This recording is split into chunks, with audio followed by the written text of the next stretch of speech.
Hello and welcome all of you. आज हम लोग यहाँ पे कम्प्लीटली देखेंगे कि भाई क्लैड एक्सप्रेस के अंदर जो भी टॉपिक्स हैं उनको जनवरी की क्लैड एक्सप्रेस के अंदर उसको हम लोग अच्छे से देखेंगे कि टॉपिक्स में क्या क्या थे, किस तरह से चीज़ें चलेगी और इस वन शॉट के अंदर कंप्लीट क्लैड एक्सप्रेस को हम लोग कंप्लीट करेंगे, है ना। तो शुरुआत करते हैं हम लोग क्लैड एक्सप्रेस की।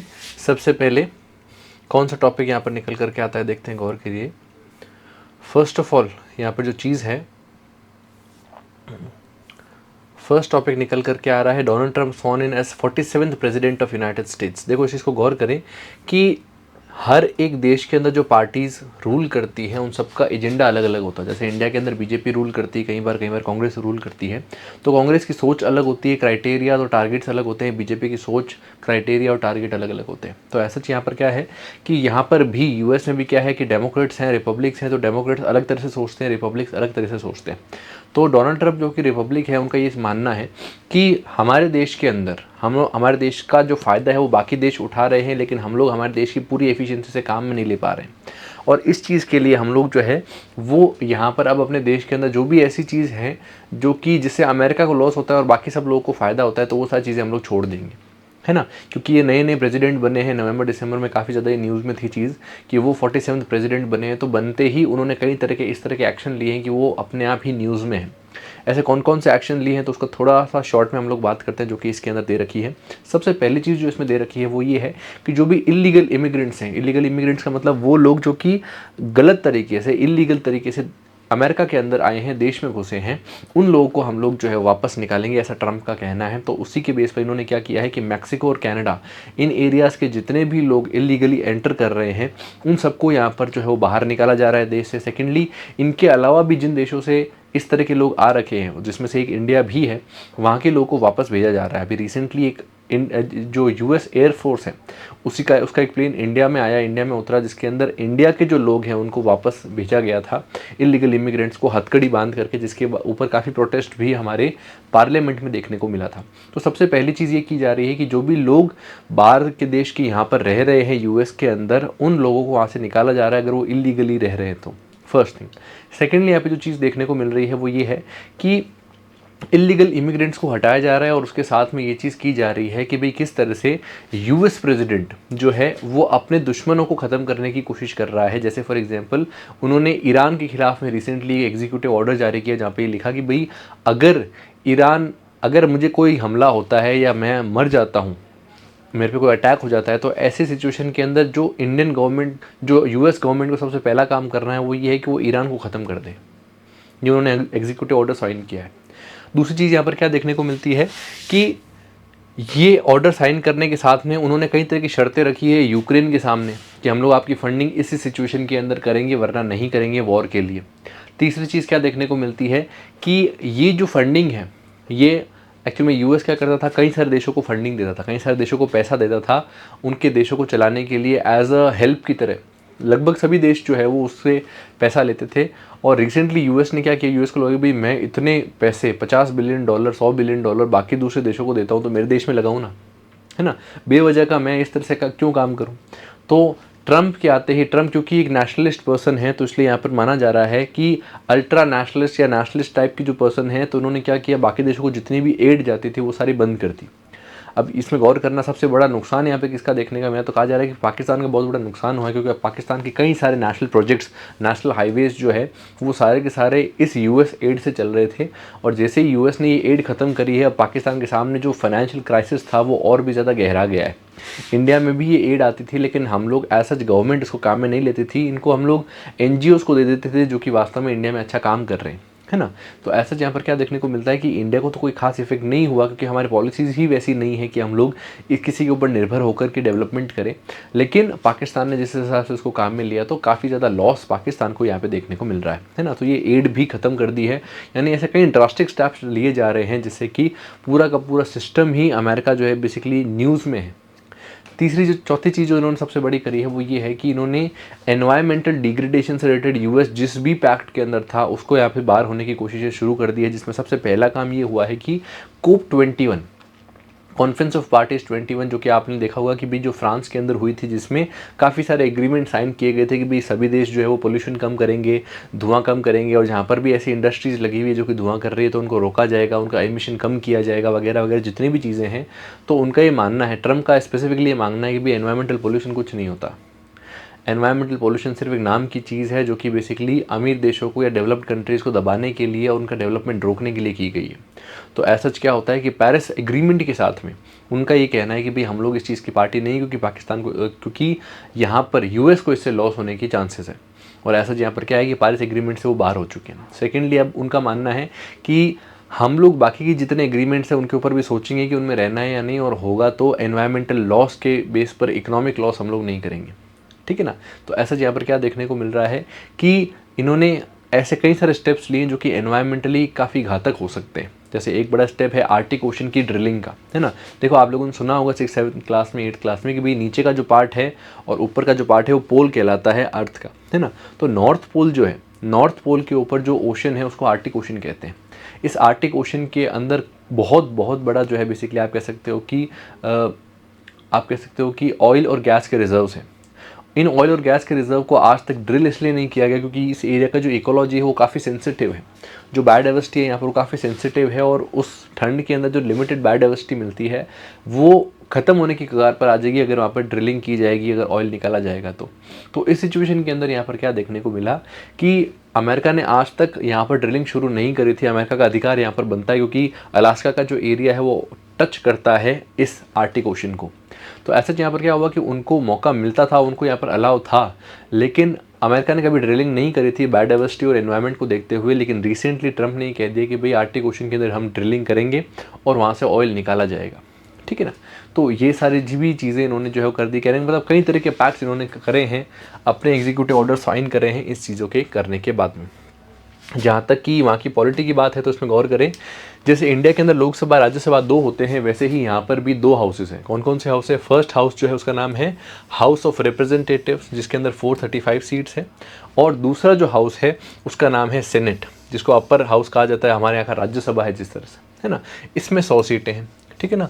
इन दोनों के अंदर जो है वो लोग चुन करके आते हैं जो कि लॉ बनाते हैं पार्लियामेंट के अंदर। वहाँ पर ये ध्यान रखिएगा कि यूएस के पार्लियामेंट और इंडियन पार्लियामेंट में और उनके वर्किंग में फ़र्क है।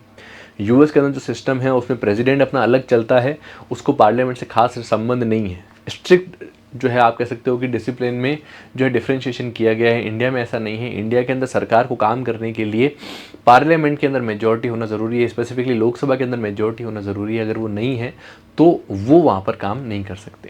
ठीक है ना। तो ये चीज़ यहाँ देखने को मिली है। व्हाइट हाउस और कैपिटल हिल आप लोगों ने सुना हुआ होगा कि भाई प्रेसिडेंट जहाँ पर रहते हैं उनको हम लोग व्हाइट हाउस कहलाते हैं।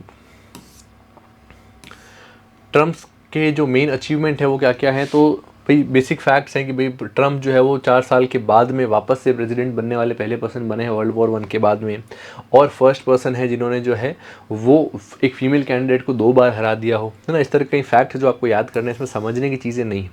मेजर हाइलाइट्स क्या है एग्जीक्यूटिव ऑर्डर के, तो इमिग्रेशन जिस पे हमने बात कर ली कि भाई लोगों को वापस भेजा जा रहा है। क्लाइमेट और एनर्जी पे हमने बात कर ली कि ऑयल ड्रिलिंग आर्टिक एरियाज़ में कराई जा रही है ना। WHO से भी ये विड्रॉ हो गई, ये भी एक न्यूज़ है कि भाई WHO से विड्रॉ कर रहे हैं। इनका मानना है कि भाई कोविड-19 इतना बड़ा आया, WHO कुछ नहीं कर पाया। हम लोग इतनी फंडिंग देते हैं WHO को, लेकिन उसको कोई फ़ायदा ही नहीं हुआ, कोई आउटपुट नहीं है, तो बेवजह वहाँ पर रहने कोई मतलब नहीं है। और WHO से भी बाहर निकलने की यहाँ पर ये बात कर रहे हैं। Withdrawal for global corporate minimum tax deal, इसको गौर करें। नॉर्मली क्या होता है कि दुनिया की, इसको थोड़ा समझने की कोशिश करिए, थोड़ा इकोनॉमिक्स का कंसेप्ट है। होता क्या है कि जैसे मान लीजिए कि गूगल है ना। अब गूगल के सामने सिचुएशन क्या है कि गूगल मान लीजिए इंडिया में आकर के, गूगल इंडिया में आता है, चाइना में आता है, रशिया में, मान लीजिए सब जगह पे आ जाता है। और आने के बाद में यहाँ पर क्या होता है कि गूगल को कहा जाता है कि भाई आपने इंडिया से मान लो 100 रुपये कमाए, तो इंडिया में टैक्स रेट मान लीजिए 20% है, तो आपको 20% टैक्स देना पड़ेगा।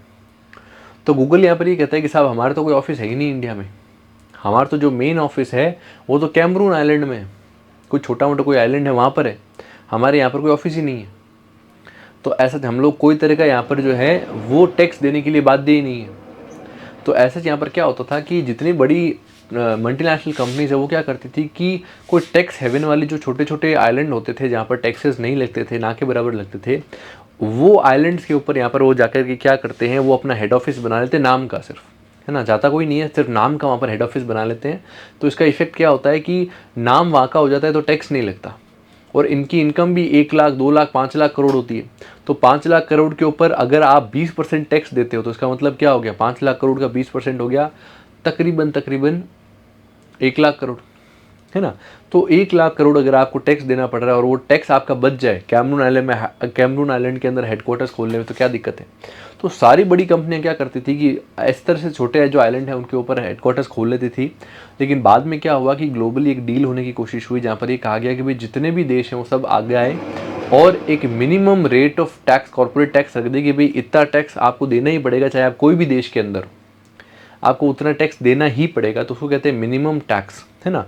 पहले यूएस भी इसके लिए पार्टी बनना था, लेकिन बाद में अभी ट्रम्प के आने के बाद ट्रम्प ने ये सोचा कि भाई जितने भी ये बड़ी मल्टीनेशनल कंपनीज है उसमें से मेजॉरिटी कंपनी तो यूएस की ही है। तो अगर इस तरह कोई डील होगी तो अल्टीमेटली प्रॉफिट्स कम होगी यूएस की कंपनीज के।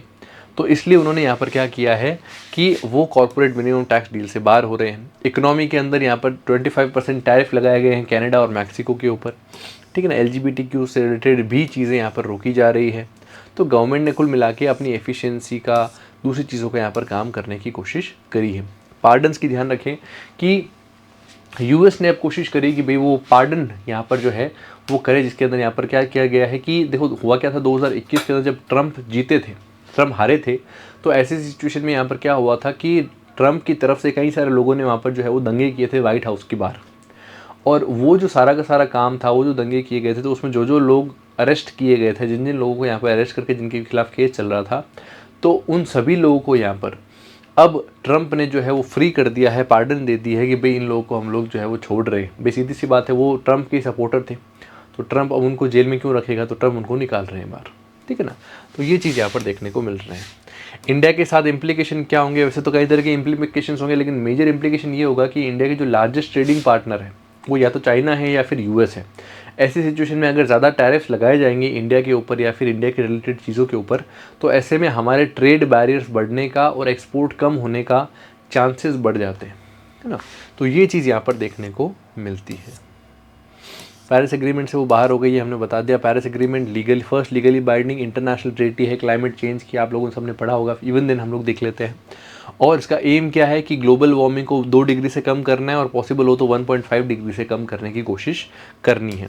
इसके अंदर इंडिया ने भी यहाँ पर कहा है कि भाई हम लोग भी यहाँ पे कंट्रीब्यूट करेंगे, और इंडिया ने आगे चल करके कई सारे यहाँ पर जो है वो टारगेट्स अपने लिए लिए, जिसमें रिसेंटली पंचामृत का टारगेट भी लिया गया है, जिसमें 5 अलग अलग तरह की यहाँ पर जो है वो इंडिया ने वो ली है कि भाई ये 5 प्लेजेस हम ले रहे हैं। जैसे 500 गीगावाट नॉन फॉसिल एनर्जी हम लोग बनाएंगे 2030 तक। इसके अलावा 50% एनर्जी डिमांड हमारी रिन्यूएबल होगी 2030 तक। ऐसे 5 हम लोगों ने टारगेट्स बनाए जिनको पंचामृत कहा जाता है। Okay,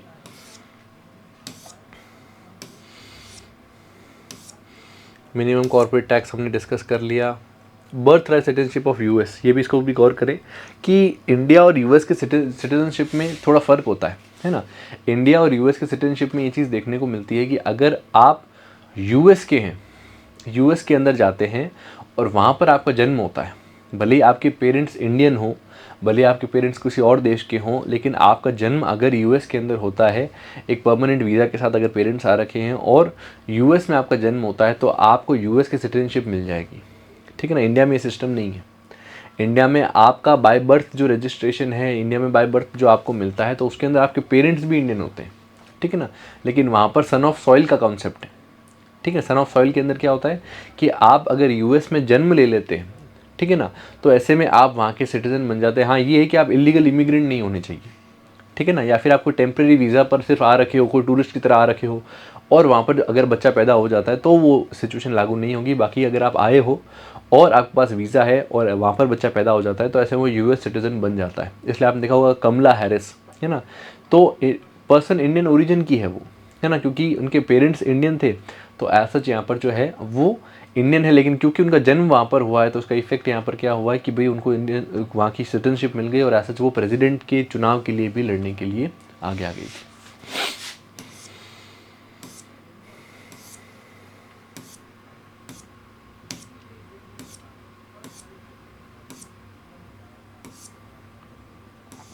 Israel Hamas cease fire अब देखो इसको गौर करें कि इजराइल और हमास के बीच में जो सीज़ फायर का इशू है वो यहाँ पर सामने आया है। अब एक क्वेश्चन ये है कि सर ये सीज़ फायर वाली चीज़ क्या है ना, सीज़ फायर हम लोग किसे कहेंगे और किस तरह से जो है इस सीज़ फायर को लागू किया जाता है, थोड़ा हम लोग इसको समझने की कोशिश करते हैं कि इजराइल पैलेस्टीन वाला इशू क्या है। पहले तो ये समझते हैं कि इजराइल पैलेस्टीन में हुआ क्या है ना, कई सारे लोगों को इसके अंदर इशू रहता है, तो ये चीज़ को हम लोग एक बार शॉर्ट में देखते हैं कि भाई इजराइल पैलेस्टीन का इशू क्या है। ज़्यादा गहराई में तो हम लोग नहीं जा सकते हैं, है ना, क्योंकि पर ये भी ध्यान रखिएगा इससे रिलेटेड हम लोगों ने एक वीडियो भी बना रखा है ना, इजराइल पैलेस्टीन से रिलेटेड, वो भी आपको हमारे ही यूट्यूब चैनल के ऊपर मिल जाएगा, जिसके अंदर मैंने डिटेल में बताया है कि भाई वास्तव में इजराइल पैलेस्टीन का इशू क्या है।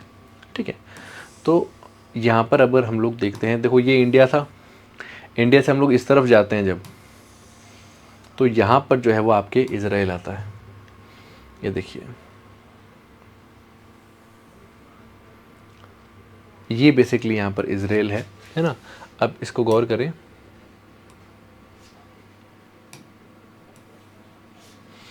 इजराइल को देखो, ये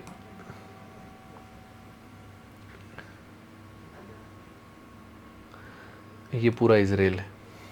ठीक है, अब इस इजराइल के अंदर यहाँ पर क्या होता है, गौर करें, इस इजराइल के अंदर दो एरिया है। एक एरिया है ये,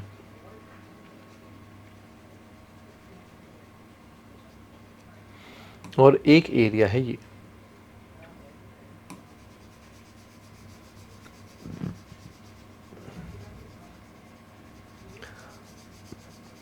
अब ये जो दो एरिया है, इनके सामने चीज़ क्या देखने को मिलती है, गौर करें कि ये जो दो इलाके हैं, इन दोनों ही इलाकों में इशू सामने निकल कर के क्या आता है कि एक्चुअल में ये जो एरिया है, ये दुनिया के 3 सबसे बड़े रिलीजन का बर्थ प्लेस है ना। क्रिश्चियनिटी भी यहीं पर जन्म ली, इसके अलावा जो आपके यहूदी जिसे हम लोग कहते हैं वो भी यहाँ पर ही आए, ज्यूज़ जिसे कहते हैं वो भी यहीं पर ही आए, और तीसरी जो चीज़ है जो मुस्लिम्स हैं उनके लिए भी बहुत एक इम्पॉर्टेंट एरिया बनता है। ठीक है ना, तो 3 सबसे बड़े रिलीजन्स में से जो एक हैं, उनमें से वो जो देश हैं वो उनकी शुरुआत यहाँ से हो रखी है, और उसके अंदर भी जो एक शहर है यहाँ पर छोटा सा, जिसका नाम यरूशलेम या जेरूसलम दिखता है, ये जेरूसलम जो है बेसिकली यही बर्थ प्लेस है। तो सबसे पहले ज्यूज़ यहाँ पर थे, और ज्यूज़ के अंदर यहाँ पर बेसिकली कई तरह की आप कह सकते हो कि कुरीतियाँ आई, उनका विरोध यहाँ पर जीसस क्राइस्ट ने किया। तो जीसस क्राइस्ट ने जब यहाँ पे इनका विरोध किया तो उनका खुद का विरोध हुआ, और ऐसा इनको जो है उसके बाद में फिर सूली पे लटकाया गया। द लास्ट सिपर करके जो चीज़ें हैं वो भी यहीं की है, जो आपने कहानियाँ सुनी होगी कि भाई उनको लास्ट सपर दिया जाता है, रात का खाना किया जाता है, अगले दिन उनको जो है वो सूली पे लटकाया जाता है वगैरह वगैरह। ये जो जितनी भी चीज़ें हैं वो सारी की सारी यहाँ हो रखी है यरूशलेम में, है ना। तो ऐसा यहाँ पर क्या होता है कि काफ़ी ज़्यादा एक आप कह सकते हो रिलीजियसली बहुत इंपॉर्टेंट जगह इसको माना जाता है। तो यहाँ पर पहले ज्यूज़ रहते थे, उसके बाद में जीसस क्राइस्ट को जब मार दिया जाता है तो मारने के बाद में क्रिश्चियनिटी यहाँ पे पनपने लगती है उन लोगों के लिए जो कि जीसस क्राइस्ट को मानते हैं। तो ऐसा यहाँ पर क्या होता है कि क्राइस्ट को मानने वाले सिर्फ फिर यहाँ पर आने लगते हैं और उनके साथ रहने लगते हैं, और इस एरिया में रहने लगते हैं। और ऐसा यहाँ पर क्या होता है कि क्रिश्चियनिटी यहाँ से पनपते निकलती है, ज्यूज़ भी यहाँ पर रहते हैं, वहाँ से पनपते हैं, है ना।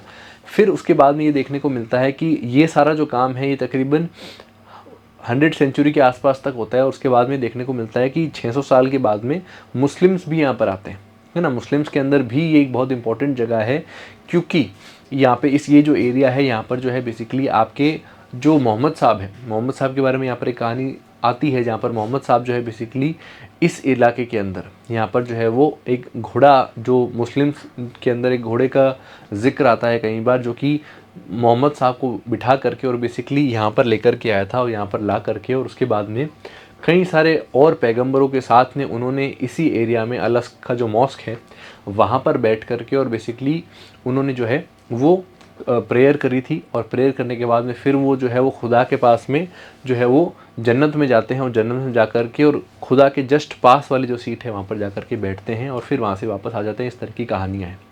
तो ये जो कहानियाँ हैं सारी, उनके अंदर भी ये चीज़ देखने को मिलती है कि भाई ये जो अलस्क मॉस्क और जेरूसलम का एरिया है ये उसके अंदर भी बहुत इंपॉर्टेंट माना जाता है, ठीक है ना।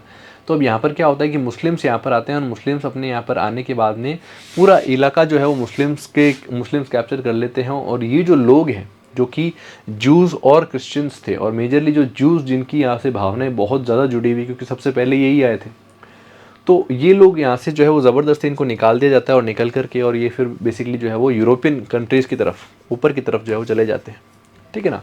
अब यहाँ पर क्या देखने को मिलता है कि ये तो ऊपर चले जाते हैं और इस पूरे के ऊपर कंट्रोल मुस्लिम्स का हो जाता है।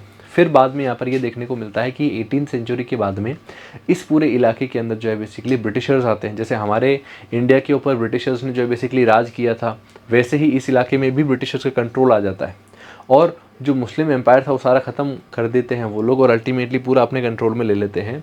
अपने कंट्रोल में लेने के बाद में जब फर्स्ट वर्ल्ड वॉर होता है तो उस वर्ल्ड वॉर के अंदर जो ब्रिटिशर्स हैं वो चाहते हैं कि भाई ज्यूज़ हमारा सपोर्ट करें। जो भी ज्यूज़ यूरोपियन कंट्रीज़ में, मैंने बताया ना यहाँ से ऊपर चले गए ज्यूज़ सारे, तो वो जो भी ज्यूज़ ऊपर कंट्रीज़ में थे यूरोपियन कंट्रीज़ में वो सारे हमारा सपोर्ट करें और हम लोग फिर उनका भी सपोर्ट करेंगे। तो ऐसा यहाँ पर क्या होता है कि ज्यूज़ बहुत सपोर्ट करते हैं ब्रिटेन को इस एरिया के अंदर और ऐसा यहाँ पर वर्ल्ड वॉर ख़त्म होने के साथ में, होने के दरमियान पे जब होता है तब यहाँ पर जो है बेसिकली बॉलफोर्ड, जो विलियम वॉलफोर्ड नाम के बेसिकली फॉरेन सेक्रेटरी होते हैं ब्रिटेन के, वो यहाँ पर एक ऐलान करते हैं और ऐलान करते हुए कहते हैं कि क्योंकि ज्यूज़ ने हमारा बहुत साथ दिया तो इसलिए हम लोग भी अब उनका साथ देंगे और उनकी जो पौराणिक जगह है, जो उनकी कल्चरली रेलेवेंट जगह यरूशलेम और उसके आसपास का एरिया है, इसको अब हम लोग जो है बेसिकली उन ज्यूज़ को दे देंगे। तो क्योंकि हमारे कंट्रोल में ये एरिया है तो हम लोग कहते हैं, दुनिया भर को ये डिक्लेयर करते हैं कि दुनिया में जितने भी ज्यूज़ वहाँ पर जाकर के रहना चाहते हैं हम लोग उनको अलाउ करते हैं कि आप वहाँ जा कर के रह सकते हो। ऐसा क्या होता है, दुनिया भर के जितने ज्यूज़ हैं उनको वापस से अपना घर दिखने लगता है कि भाई हमारा घर यही है, हमें वापस जाना चाहिए। तो वहाँ पे बहुत सारे ज्यूज़ इकट्ठे होने लगते हैं, जाने लगते हैं। सेकेंडली क्या होता है कि यूरोप के अंदर ज्यूज़ को बहुत गलत ख़राब माना जाता है ना। उस समय माना जाता था, अब तो नहीं। जैसे आपने देखा होगा कि भाई जो जर्मनी के अंदर हिटलर था तो उनको ज्यूज़ पसंद ही नहीं थे, वो ज्यूज़ को देखते ही मार देता था। जैसे आपने जो कॉन्सेंट्रेटेड कैंप्स वगैरह के बारे में सुना होगा हिटलर के बारे में, तो वहाँ पर वो ज्यूज़ को मारता था। तो ज्यूज़ उनको बिल्कुल पसंद नहीं थे, तो क्योंकि ज्यूज़ और क्रिश्चियंस के बीच में लड़ाई चलती थी, क्योंकि क्रिश्चियंस के जो हेड थे आपके ईसा मसीह, जिसे हम लोग कहते हैं, जीसस क्राइस्ट कहते हैं, उनको मारने का काम जो है वो बेसिकली ज्यूज़ लोगों ने किया था। तो इन सब चीज़ों के कारण से यहाँ पर क्या देखने को मिलता है कि जो ज्यूज़ हैं उन्होंने यहाँ पर जो है वो साथ में लग करके, और बेसिकली ये देखने को मिलता है कि ज्यूज़ को मारने की यहाँ पे कोशिश हो रही थी और दुनिया भर में कहीं उनका ठिकाना नहीं था। तो ऐसा जिनको पता चला कि भाई बॉलफोर्ड डिक्लेरेशन हुआ है और ये इलाका हमें दिया जाएगा, तो 1917 के बाद में खूब सारे तकरीबन 2-3 लाख ज्यूज़ यहाँ पर आने के, अगले 10 साल में 2-3 लाख ज्यूज़ यहाँ पर आ जाते हैं। और नाज़ी जर्मनी आने के बाद में, यानी कि हिटलर के आने के बाद में तो और ज़्यादा ये तादाद बढ़ जाती है। 1927-29 के बाद में तादाद और बढ़ जाती है और 1947 आते आते यहाँ पर बहुत सारे जो है वो आप कह सकते हो कि ज्यूज़ हो जाते हैं। अब यहाँ पर ट्रेडिशनली ज्यूज़ रहते थे, वो बात ठीक है, लेकिन बाद में तो मुस्लिम्स आ गए थे, तो पूरे पे मुस्लिम्स रह रहे थे। लेकिन सडनली क्या हुआ कि आपने कहा कि भाई अब यहाँ पर जो है वो ज्यूज़ रहेंगे, मुस्लिम्स नहीं रहेंगे। तो ऐसा यहाँ पर क्या हुआ कि जो मुस्लिम्स यहाँ पर रह रहे थे उन्होंने विरोध किया कि भाई 1 भेजो, 2 भेजो, 100 भेजो, लाखों लोग यहाँ पर आ जाएंगे तो हम कहाँ रहेंगे। तो ऐसा यहाँ पर मुस्लिम्स और ज्यूज़ के बीच में एक लड़ाई सी शुरू हो गई, दोनों के बीच में लड़ाइयाँ शुरू हो गई। और ऐसा 1948 के अंदर बहुत बड़ी लड़ाई होती है। इसमें गौर करना, यूएस में ज्यूज़ बहुत सारे हैं और इसलिए यूएस का एक बहुत सॉफ्ट कॉर्नर जो है वो इन ज्यूज़ के लिए है, जो कि ज्यू जो है बेसिकली यहाँ पर आकर के रह रहे हैं।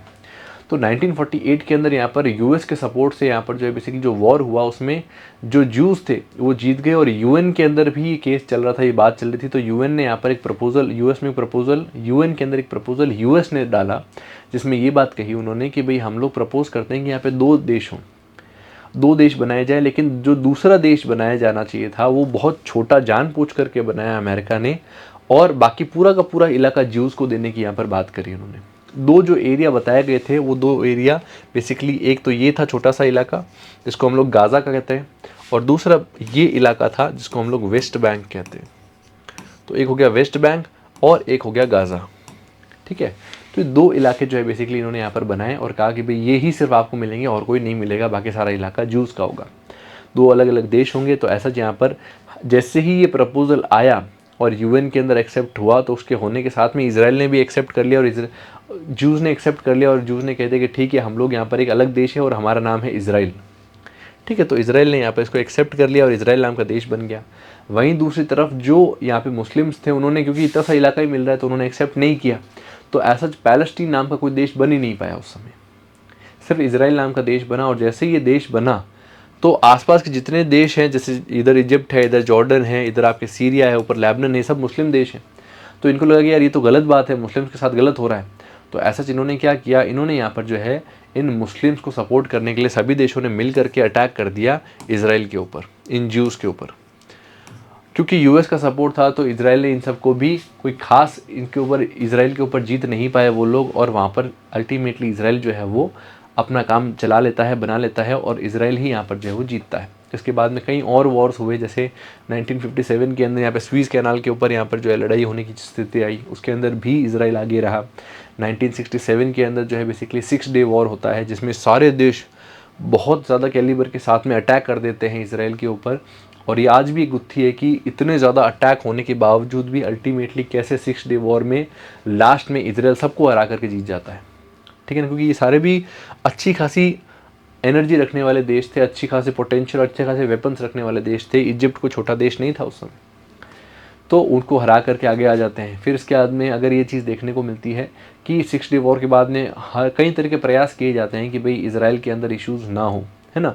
और ऐसा यहाँ पर क्या होता है कि इसराइल और उसके आसपास के सारे देश जो है वो सारे के सारे युद्ध से, लड़ाइयों से आप कह सकते हो फेडअप हो चुके होते हैं। लेकिन यहाँ पर जो मुस्लिम्स हैं, जिनको अपना अलग पैलेस्टीन नाम का देश चाहिए होता है, वो अभी भी रुक नहीं रहे थे। और क्योंकि डायरेक्ट अटैक करने की, लड़ने की हिम्मत नहीं थी, तो उन्होंने वहाँ पर क्या किया कि उनकी भाई सामान नहीं है हमारे पास में ज़्यादा लड़ने का, ना वेपन्स है ना और कुछ है, तो बेटर क्या रहेगा, बेटर ये रहेगा कि हम लोग छोटे छोटे अटैक करते हैं। जैसे पाकिस्तान क्या करता है इंडिया के ऊपर, है ना, टेररिस्ट अटैक्स करता है। तो वैसे ही इन्होंने क्या किया, इन्होंने टेररिस्ट अटैक करने शुरू करे। पैलेस्टीनियन लिबरेशन ऑर्गेनाइजेशन बनाई गई थी 1954-55 के आसपास में, और बाद में ये ऑर्गेनाइजेशन काफ़ी पीसफुल हो गई थी। तो उसके बाद में हमास आया, है ना। हमास ने कहा कि भाई हम लोग तो पीसफुल नहीं हैं और हम तो लड़ने के लिए ही आए हैं। तो हमास आया, और ऐसा यहाँ पर क्या होता है कि ये सब ऑर्गेनाइजेशन जो है उन्होंने मिल कर के, और इस तरह से जैसे पाकिस्तान की जो जैश-ए-मोहम्मद है या फिर आपकी इस तरह की जो टेररिस्ट ऑर्गेनाइजेशन है वो जिस तरह से अटैक करती है इंडिया के ऊपर, वैसे ही इन्होंने इसराइल पर अटैक करना शुरू किया, ठीक है ना। और तब से ये लड़ाई आज तक चलती आ रही है। अभी रिसेंटली जो चीज़ हुई थी वो ये हुई थी, आप कह सकते हो तकरीबन 2 साल पहले की, 1 या 2 साल पहले की बात है, जहाँ पर हमास ने एक साथ यहाँ पर क्या किया कि एक साथ तकरीबन 6 से 8 जगहों के ऊपर जो है वो ब्लास्ट किया, अपनी मिसाइलें छोड़ी, जिससे कि तकरीबन 1000-2000 इजरायली लोग जो है वो मर गए थे। इसके बाद में इसराइल ने फुल स्केल वॉर डिक्लेयर कर दिया था इन हमास के जो टेररिस्ट ग्रुप है इनके अगेंस्ट में, जो कि गाज़ा का इस एरिया के अंदर रहते हैं या फिर वेस्ट बैंक के थोड़े इलाकों के अंदर रहते हैं, उनके खिलाफ एक मोर्चा सा खोल दिया था, है ना। तो ये चीज़ के कारण से यहाँ पर जो है वो सारा का सारा इशू निकल करके आता है इसराइल और पैलेस्टीन वाले इशू के अंदर, है ना। अभी यहाँ पर ये जो लड़ाई चल रही थी उसके अंदर अब ये चीज़ देखने को मिली है कि ये जो लड़ाई है, इस लड़ाई के अंदर अभी ये चीज़ सामने आई है दैट इस लड़ाई में अब शांति लाने की कोशिश की जा रही है, जहाँ पे अमेरिका का ये प्रपोजल है कि हम लोग एक सीज़ फायर यानी कि युद्ध विराम, युद्ध को रोकने का हम लोग जो है वो कोशिश करेंगे। और उसके लिए उन्होंने एक सीज़ फायर का एक फ्रेज्ड प्लान बनाया है, लेकिन वो प्लान अभी तक इसराइल ने अप्रूव नहीं किया है। उस प्लान के अंदर क्या, उस प्लान के अंदर ये है कि भी दोनों ही साइड से लड़ाई रोक दी जाए, जो भी वॉर के जो भी प्रिजनर्स हैं उन सबको रिलीज़ कर दिया जाए, और सेकेंडली जो गाज़ा के अंदर लोग रहते हैं वो सारे के सारे उस जगह को खाली कर दे, ताकि अल्टीमेटली यहाँ पे जो बीचेज़ हैं साइड में उनको काम में लेकर के, और एक कॉरपोरेट आप कह सकते हो कि एक टूरिस्ट डेस्टिनेशन बनाएगा यूएस और ये सारे देश, इस तरह का उनका मानना है। तो ऑब्वियस सी बात है गाज़ा बना ही करेगा, है ना। तो मुस्लिम्स यहाँ पर जो है वो इस चीज़ के ऊपर एग्री कम होने की तरफ दिख रहे हैं, लेकिन फिर भी क्योंकि सीज़ फायर उनकी एक रिक्वायरमेंट है, क्योंकि बहुत ज़्यादा लॉस उनको देखने को मिला है, तो इसलिए यहाँ पर जो है बेसिकली हमास जो है वो इस तरफ मूव कर रहा है, और ऐसा यहाँ पे सीज़ फायर को लाया जा रहा है ना। ये चीज़ इसके अंदर है और इसका बैकग्राउंड बता रखा है। एक बार इसको आप पढ़ लीजिएगा, उस वीडियो को भी आप देख सकते हैं, ताकि आपको और अच्छे से क्लियर हो जाएगी सारी चीज़ें।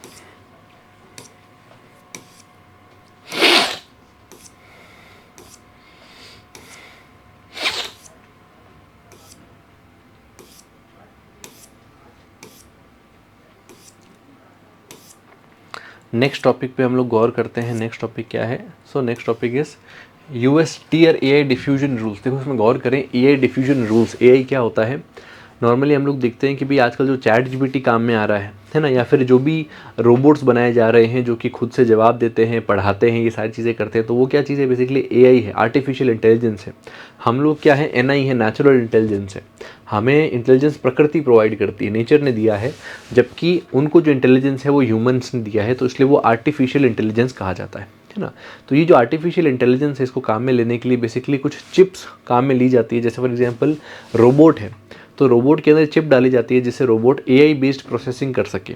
अब ये जो एआई बेस्ड प्रोसेसिंग की जो चिप्स हैं, ये चिप्स मेजरली जो मैन्युफैक्चर होती है या फिर इसकी जो टेक्नोलॉजी है, ये मेजरली आज की डेट में यूएस के पास में है। और यूएस की चिंता ये है कि मैंने इस तरह की चीज़ को अगर किसी देश को बेचा और बाद में वो देश मेरे ही खिलाफ काम करने लगा, सपोज़ कीजिए कि भाई आपने चाइना को बेच दिया, और बेचने के बाद में चाइना जो है उसने अपने वेपन्स के अंदर एआई सिस्टम लगा दिया कि भाई आप जो है अपने आप देखो, और जब ज़रूरत लगे तब अपने आप जो है वो अटैक कर दो। तो आपके खुद के अंदर बेसिकली वेपन के अंदर बुद्धि डाल दी कि भाई वो खुद से काम कर सके और चीज़ें डाल सके, अटैक कर सके। तो ये अमेरिका के लिए ही घातक हो सका।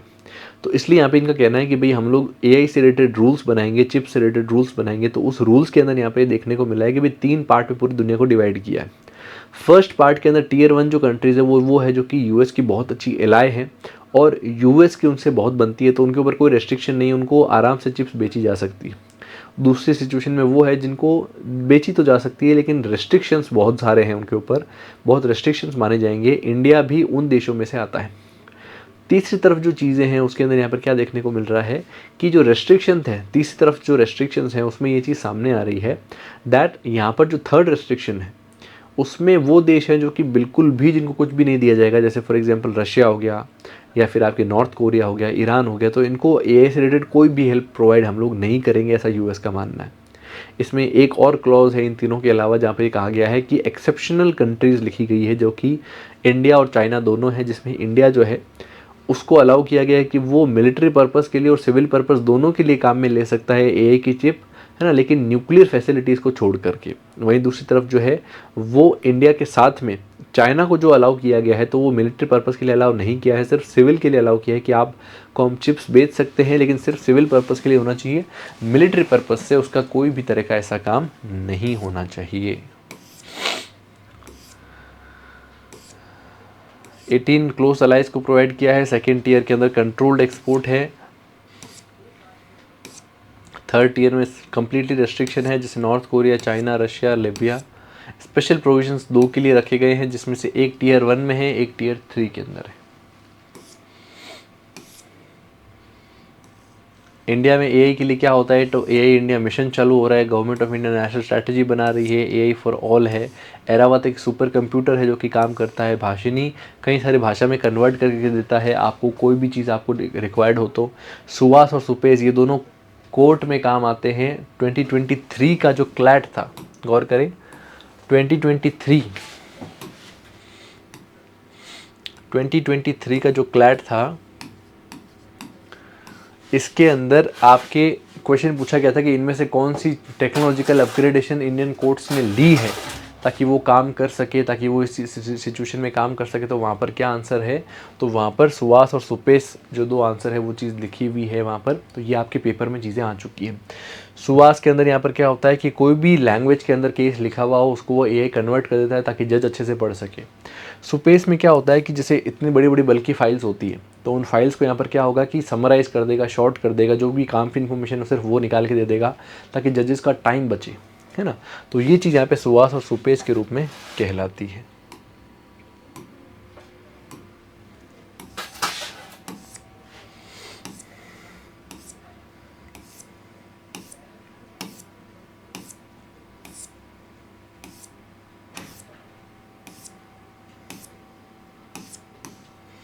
इंडिया और अफ़गानिस्तान के रिलेशंस, इंडिया और अफ़गानिस्तान के रिलेशन किस तरफ जा रहे हैं, किस दिशा में जा रहे हैं, उसके ऊपर यहाँ पर जो है बेसिकली बताया गया है। इसके अंदर थोड़ा सा हम लोग मैप देखेंगे तो हमें ज़्यादा अच्छे से चीज़ें समझ में आएगी। गौर करें, अफ़गानिस्तान कहाँ है ये देखिए,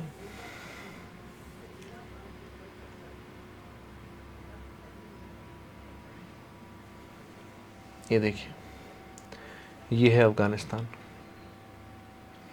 है ना। अब अफ़गानिस्तान के साथ इशू क्या है, गौर करना।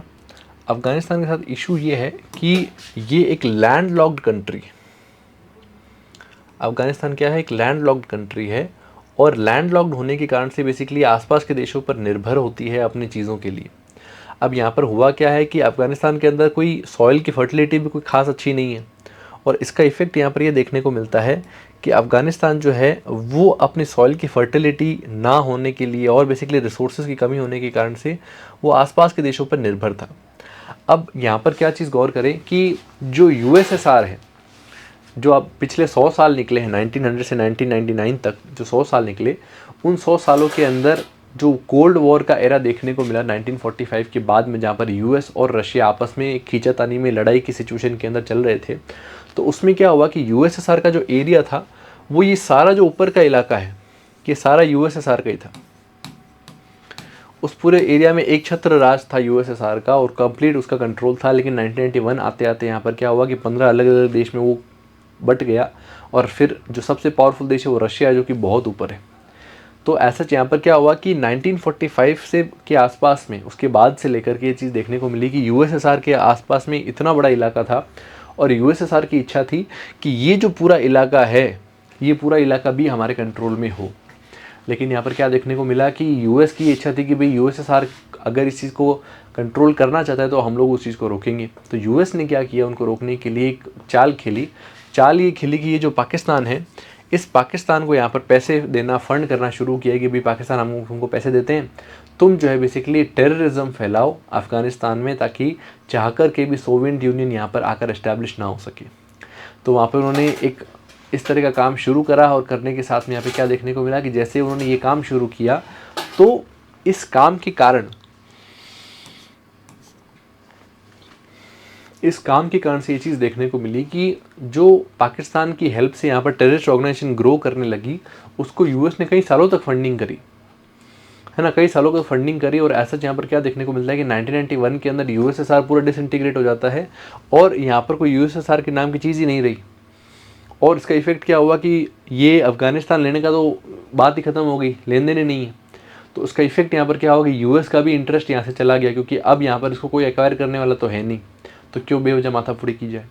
तो ऐसा यहाँ पर क्या देखने को मिलता है कि इसके बाद में अफ़गानिस्तान का जो एरिया है उसके साथ काफ़ी दिक्कतें हुई और अफ़गानिस्तान को यहाँ पर जो है जो फंड दिया जाता था पाकिस्तान को कि भाई अफ़गानिस्तान में टेररिज्म फैलाओ, वो फंड अमेरिका ने रोक दिया। रोकते ही पाकिस्तान ने भी वो पैसा रोक दिया। लेकिन अब वो जो बीज डाला गया था टेररिज्म का, 20-30 साल तक उसको पोषित करते करते उसको इतना बड़ा कर दिया था अमेरिका ने कि अब उसको किसी की ज़रूरत नहीं थी।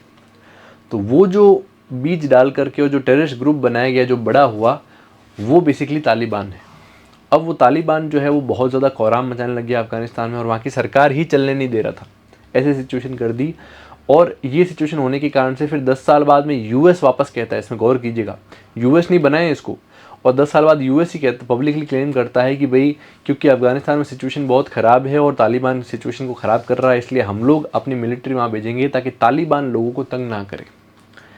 तो ऐसा वहाँ पर क्या होता है कि वहाँ पर उसके बाद में अमेरिकन फोर्सेज आती है और अमेरिकन फोर्सेज 2001-2 के आसपास आती है, जो कि तकरीबन 2020 तक वहीं रहती है। लेकिन इसके बावजूद भी तालिबान को वो कम्प्लीटली ख़त्म नहीं कर पाते हैं और उसमें कई सारी कैजुअलिटीज़ यूएस की भी हो जाती है, यूएस के भी कई मारे जाते हैं लोग। और इसका इफेक्ट यहाँ पर ये देखने को मिलता है कि जो यूएस है वो अल्टीमेटली ट्रम्प जब आते हैं फर्स्ट टर्म में अपनी, तो 2020 के अंदर वो सारे ट्रूप्स को विड्रॉ कर लेते हैं कि भाई हमारे यहाँ पे रहने को मतलब तो है नहीं, क्यों फालतू फोर्सेस ख़राब करनी है। तो जैसे वो लोग वहाँ से निकलते हैं, निकलने के साथ में बेसिकली क्या होता है कि पूरा का पूरा जो एरिया है, पूरे की पूरे जो अफ़गानिस्तान है, उसको वो टेररिस्ट ऑर्गेनाइजेशन कैप्चर कर लेती है, एक्वायर कर लेती है और वहाँ की सरकार को ख़त्म कर देती है। अफ़गानिस्तान का कंट्रोल इस पूरे अफ़गानिस्तान के ऊपर यहाँ पर एक टेररिस्ट ऑर्गेनाइजेशन का कंट्रोल हो जाता है और आज की डेट में एक ऐसा देश है जिसको टेररिस्ट चला रहे हैं। तो ऐसा यहाँ पर क्या होता है कि टेररिस्ट इसको कंट्रोल कर लेते हैं। अब ये भी गौर करें कि 2020 से पहले इंडिया बहुत हेल्प करता था अफ़गानिस्तान की। यहाँ पे सलमा डैम है तो हमने बनाया था, शहतूत डैम जो है उसकी बनाने की बात 2021 में हुई, और इसके अलावा जो है वो आपके ज़ेरांज दिलाराम हाईवे बना। ये क्या चीज़ है, देखो गौर करें, ये गुजरात कच्छ है, यहाँ से ईरान, और यहाँ पर बेसिकली एक चाबाहार नाम का पोर्ट है। ये जो चाबाहार पोर्ट है, इस पोर्ट से यहाँ पर क्या चीज़ देखने को मिलती है कि इस पोर्ट से हमने एक रोड बनाई जो कि डायरेक्टली जो है बेसिकली ये पहुँचेगी अफ़गानिस्तान के अंदर। तो ये जो रोड थी इसका नाम रखा गया ज़ेरांज दिलाराम हाईवे। ये भी इंडिया ने बनवा के दिया 2009 में, ताकि सप्लाईज में कोई रोक ना लगे अफ़गानिस्तान में। सेकेंडली इसके साथ में ही हमने जो है वो अफ़गानिस्तान को और भी कई एरियाज़ में हेल्प की। वहाँ का पार्लियामेंट की बिल्डिंग 2015 में हमने बनवा करके दी, पैसे हमने दिए उसके। सलमा डैम हमने बना करके दिया, लेकिन बाद में क्योंकि ये पूरा कैप्चर हो गया तो फिर हमने सपोर्ट करना और बात करना छोड़ दिया था टेररिस्ट, क्योंकि टेररिस्ट कंट्रोल कर लेते पूरा। अभी वापस से बातें टॉक्स रिज्यूम की गई है, ये न्यूज़ यहाँ पर जो है वो देखने को मिली।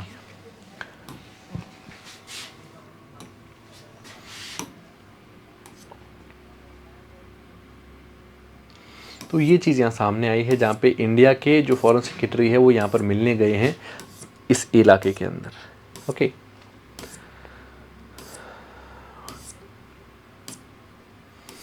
नेक्स्ट देखते हैं हम लोग इसके अंदर क्या सामने आता है।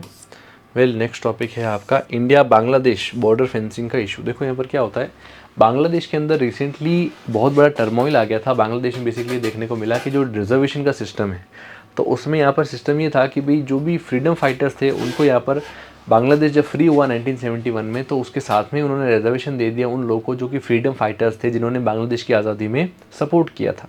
तो बाकी लोगों को भी लगा भाई ठीक है, कोई दिक्कत नहीं है।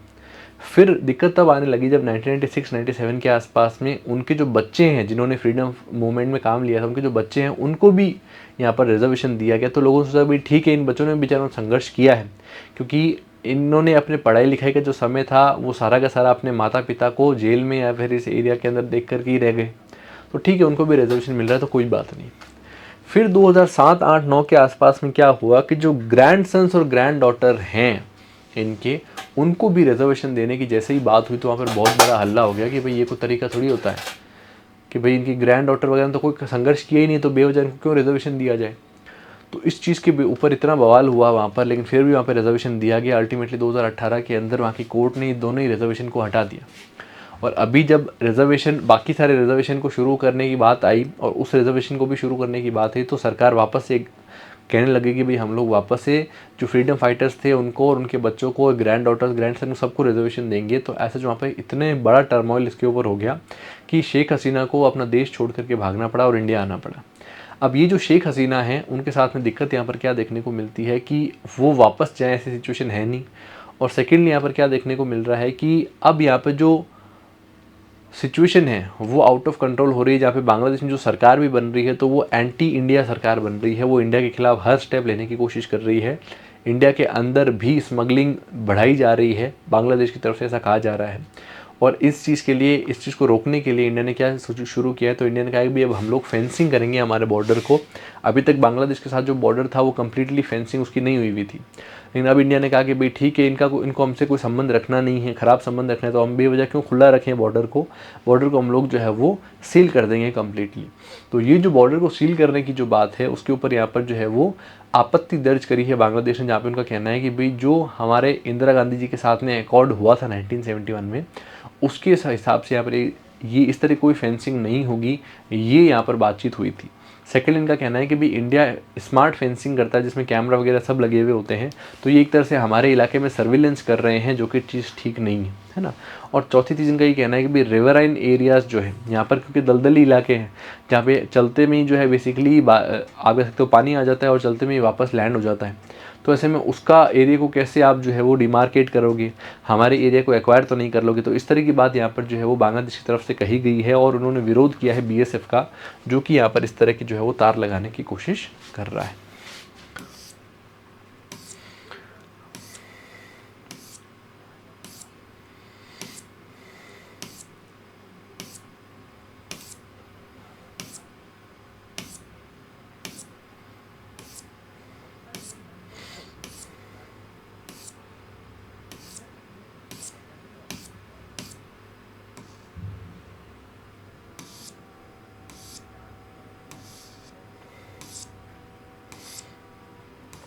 नेक्स्ट टॉपिक है आपका Indus water treaty neutral expert. देखो यहाँ पर गौर करें, इंडस वाटर ट्रीटी क्या है और इसका इशू क्या है, इसको थोड़ा समझे।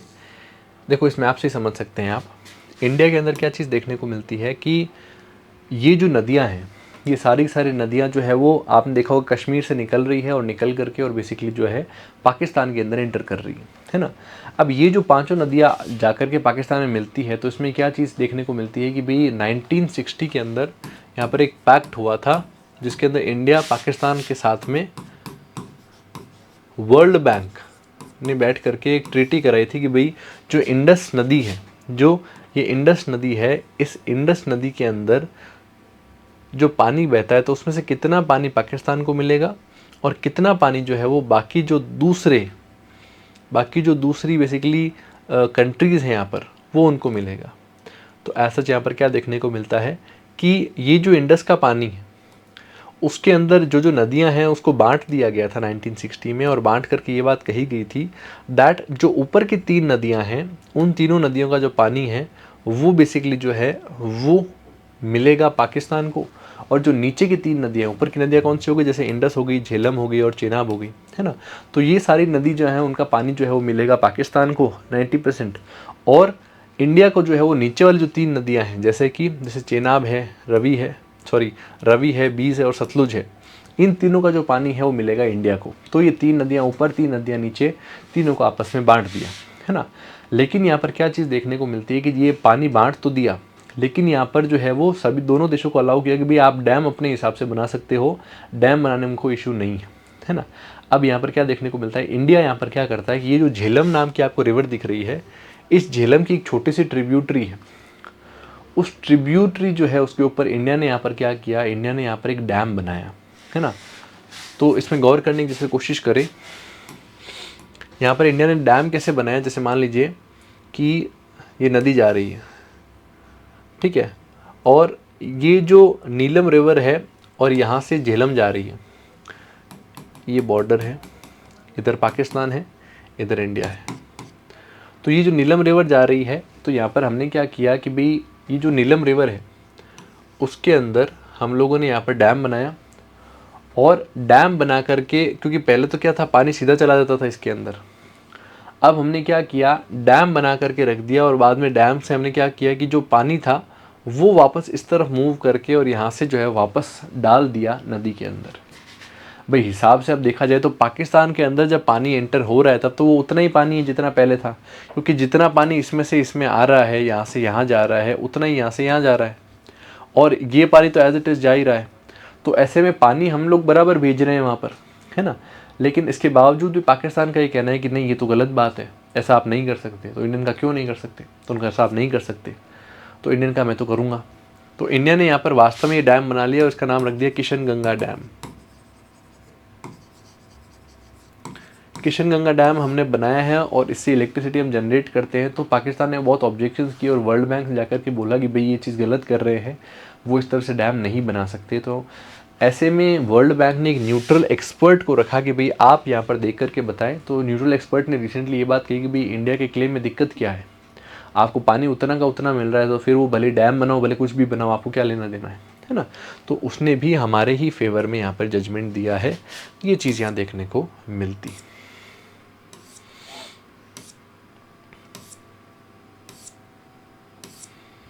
और भी ध्यान रखिएगा, ये मैंने किशन गंगा एक बताया, इसके अलावा रैटल डैम पर भी इसी तरह का इशू उन्होंने करा है, जहाँ पे कहा है कि भाई रैटल डैम भी गलत बना हुआ है।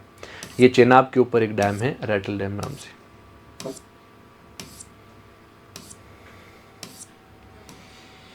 इंडोनेशिया जॉइंस ब्रिक्स, इसमें समझाने की चीज़ कुछ खास नहीं है, इसमें गौर करने की कोशिश करें। ब्रिक्स एक ग्रुपिंग है जिसके अंदर बेसिकली जो डेवलपिंग कंट्रीज़ हैं वो साथ में आकर के और अपने आप को ग्रो करने की कोशिश करती है। शुरुआत के अंदर इसके अंदर सिर्फ 4 देश थे, है ना। 2009 तक इसके अंदर सिर्फ 4 देश थे, जिसमें आपके जो ब्रिक्स में नाम है, जो एक्रोनिम है, उसके अंदर ब्राज़ील है, रशिया है, इंडिया है, चाइना है। तो ये जो 4 देश थे ये उसके अंदर थे। 2010 में साउथ अफ्रीका को भी इसमें जोड़ा गया, तो वो ब्रिक्स पूरा बन गया, है ना। अभी रिसेंटली यहाँ पर क्या हुआ है कि ब्रिक्स जो है उसके अंदर पिछले जो मीटिंग हुई उसमें काफ़ी मेंबर्स को बढ़ा दिया, है ना। और बढ़ाते बढ़ाते रिसेंटली अब 10वां मेंबर यहाँ पर जो है बेसिकली इंडोनेशिया बन गया है, ठीक है ना। इससे पहले नाइजीरिया 9th मेंबर बना था, अभी 10वां मेंबर बन गया है। और ब्रिक्स अपने आप में बहुत कुछ काम करने की कोशिश कर रहा है। जैसे इन्होंने एक तो न्यू डेवलपमेंट बैंक बनाए हैं। ये बैंक की विशेष बात क्या है कि ये वर्ल्ड बैंक और IMF की सपोर्ट के साथ में एक और बैंक हो गया, ताकि कंप्लीटली वर्ल्ड बैंक और IMF पर किसी को निर्भर ना रहना पड़े और वो इनसे भी लोन ले सके। तो लोन के जो ऑप्शंस हैं आपके देशों के पास में, उसको बढ़ा दिया गया, है ना। तो न्यू डेवलपमेंट बैंक इन्होंने खोला और काफ़ी दूसरी तरीके के डेवलपमेंट्स भी किए हैं, जैसे कंटिजेंसी रिजर्व खोला। अगर कोई देश में आपत्ति आ गई है, क्राइसिस आ गए हैं, तो उसके लिए भी ये काम में लिया जा सकता है, ठीक है ना। क्रॉस बॉर्डर का पेमेंट सिस्टम खोला है, ब्रिक्स गेन एक्सचेंज खोला है। हालांकि ज़्यादा आपके काम के नहीं है, सिर्फ शब्द याद में रखना ही अपने आप में बहुत है। नेक्स्ट देखते हैं हम लोग टॉपिक।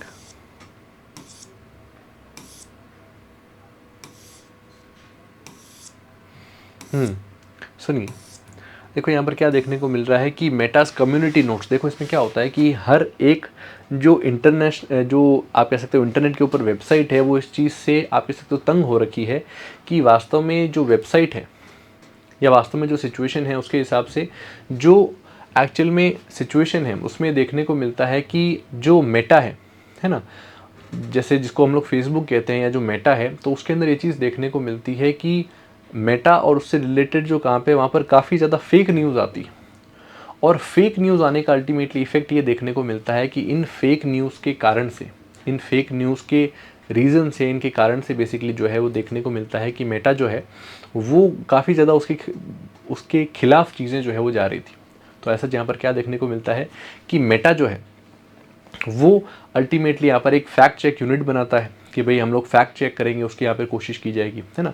तो फैक्ट चेक यूनिट बनाया जाता है और बनाने के बाद में यहाँ पर ये चीज़ देखने को मिलती है कि फैक्ट चेक यूनिट बन जाने के बाद में यहाँ पर जो है वो अल्टीमेटली वो काम करना शुरू करता है कि वो फैक्ट देखेगा कि भाई झूठ होगा तो वो बता देगा। लेकिन होता ये है कि वो फैक्ट चेक यूनिट सही से काम नहीं कर रहा था। तो ऐसा यहाँ पे इन्होंने क्या किया, नई चीज़ शुरू करी जिसका नाम रखा इन्होंने कम्युनिटी नोट्स। कम्युनिटी नोट्स के अंदर यहाँ पर क्या चीज़ देखने को मिलेगी कि जो लोग हैं वो खुद ही यहाँ पर बताएंगे कि भाई वास्तव में ये जो फैक्ट आया है लिखा हुआ, ये सच है या झूठ है। और लोग खुद ही बता करके, और अगर वो पर्सन बहुत ज़्यादा अच्छी रेपुटेशन के साथ में 6 महीने से यहाँ पर काम कर रहा है, अच्छे से काम यहाँ पर जो है मान लीजिए कि मेटा के साथ में काम कर रहा है, मेटा के ऊपर सब्सक्राइबर है और वो अच्छे तरीके से काम कर रहा है, तो ऐसी सिचुएशन के अंदर उसको एक कम्युनिटी के अंदर ऐड कर लिया जाएगा। इस तरह के विचार रखे जा रहे हैं। एग्जैक्टली क्या रहेगा कम्युनिटी के अंदर, ये मेटा ने अभी तक बाहर नहीं किया है ना, लेकिन ट्विटर ने भी ऐसा एक कम्युनिटी बना रखी है। तो मैं उसके ऊपर, उसके बेस पर आपको ये चीज़ बता रहा हूँ, ठीक है ना। तो ये चीज़ के लिए यहाँ पर क्या हुआ है कि मेटा की जो कम्युनिटी है उसके अंदर यहाँ पर जो है वो ये चीज़ देखने को मिली है। और ऐसा जो है कम्युनिटी के लिए यहाँ पर इन्होंने बताया कि भाई हम लोग फेक न्यूज़ को रोकने के लिए कम्युनिटी बनाएंगे जिसके अंदर जो लोग होंगे वही ये चीज़ बताएंगे कि वास्तव में ये न्यूज़ जो है वो फेक है, जिसके कारण से बेसिकली हाथों हाथ वो चीज़ें बाहर आने लगेगी। अब उनकी क्या प्रोसीडिंग्स होगी, लीगली क्या सिस्टम होगा, वो अभी तक उन्होंने आउट नहीं किया है। इंडिया ने भी एक फैक्ट चेक यूनिट यहाँ पर जो है वो शुरू किया था। 2023 के जो अमेंडमेंट रूल्स थे उसमें उन्होंने डाला था कि भाई फैक्ट चेक यूनिट हम लोग बना रहे हैं जिसमें गवर्नमेंट के खिलाफ अगर कोई भी बात कही जाती है कोई भी यूट्यूब पर या कहीं पर भी, तो ऐसे में हम लोग जो है वो फैक्ट चेक यूनिट उसको चेक करेगा। अगर वो चीज़ फेक निकलती है तो यूट्यूब या फिर जो भी ग्रुप है उसके ऊपर उसकी जिम्मेवारी बनेगी कि वो जो है वो फैक्ट चेक यूनिट के हिसाब से जो बोलेगा उसके हिसाब से, फैक्ट चेक यूनिट जैसा कहेगा वैसा उसको करना पड़ेगा। और अगर बताने के बाद भी कि ये वीडियो फेक है, अगर आपने उसको नहीं हटाया तो फिर वो कार्रवाई यूट्यूब के खिलाफ होगी, जो कि अब तक नहीं होती थी। इसका काफ़ी विरोध भी हुआ है ना। तो ये चीज़ इंडिया के फैक्ट चेक यूनिट के बारे में है जो कि आपको पता होनी चाहिए।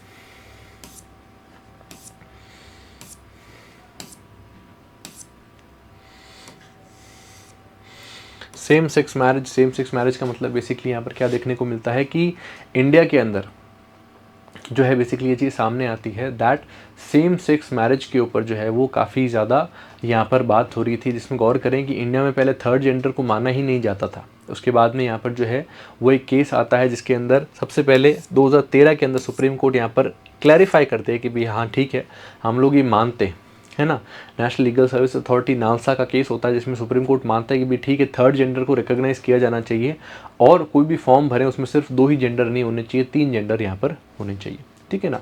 तो थर्ड जेंडर को रिकॉग्नाइज किया जाता है। उसके बाद में जैसे जैसे आगे बढ़ते हैं तो 2018 में वापस से केस आता है और उसके अंदर यहाँ पर जो है बेसिकली ये कहा जाता है, जिसके अंदर सरकार के खिलाफ में यहाँ पर काफ़ी बातें कही जाती है और अल्टीमेटली सुप्रीम कोर्ट ये चीज़ को एक्सेप्ट करता है और कहता है कि भाई इंडिया के अंदर जो सेक्शन 377 है, जो कि सेम सेक्स के लोगों को एक साथ में रहने के लिए या फिर आप कह सकते हो कि एक साथ में सहवास करने के लिए अगर कोई सिचुएशन ऐसी बनती है तो ऐसे में वो चीज़ क्रिमिनलाइज मानी जाती थी। अगर सेम सेक्स के लोग साथ में रहते हैं तो ऐसे में उसको क्रिमिनलाइज माना जाता था, गलत चीज़ मानी जाती थी। लेकिन 377 का ये जो सेक्शन था इसको सुप्रीम कोर्ट ने ख़त्म कर दिया। जो आपके नवतेज सिंह जौहर का केस था उसके अंदर कि भाई 377 का जो केस है ये एक तरह से आर्टिकल 21 का वायलेशन है, और कोई लोग अपने निजी एरिया के अंदर, प्राइवेट एरिया के अंदर कमरे में किस तरह से रहते हैं उसके अंदर पुलिस को या सरकार को कोई अधिकार नहीं है पोक इन करने का, है ना। तो ऐसा नवतेज सिंह जौहर के केस में वो चीज़ें मना हो जाती है। इसके बाद में ये चीज़ देखने को मिलती है कि नवतेज सिंह जौहर जो है इसके केस के बाद में वापस से एक केस आता है जिसके अंदर ये चीज़ पूछी जाती है सरकार की तरफ से कि भाई क्या आप लोगों ने ये तो कह दिया कि भाई 377 को हटा दिया है, यानी कि सेम सेक्स के लोग साथ में तो रह सकते हैं, लेकिन क्या ये लोग शादी कर सकते हैं क्या? क्या इनकी ये जो साथ में रहना है इसको लीगलाइज किया जा सकता है क्या? तो उस चीज़ के लिए यहाँ पर सुप्रियो वाला केस हुआ था, और ये जो सुप्रियो का केस 2023 में हुआ उसमें सुप्रीम कोर्ट ने साफ मना कर दिया कि नहीं, हम लोग मैरिज के लिए अलाउ नहीं कर सकते हैं कि सेम सेक्स के लोग मैरिज कर लें, इसके लिए हम लोग अलाउ नहीं करेंगे। तो उसी की वापस से रिव्यू पिटिशन अभी रिसेंटली लगी थी और उसको यहाँ पर सुप्रीम कोर्ट ने खारिज कर दिया है। तो ये चीज़ यहाँ पर जो है देखने को मिली है।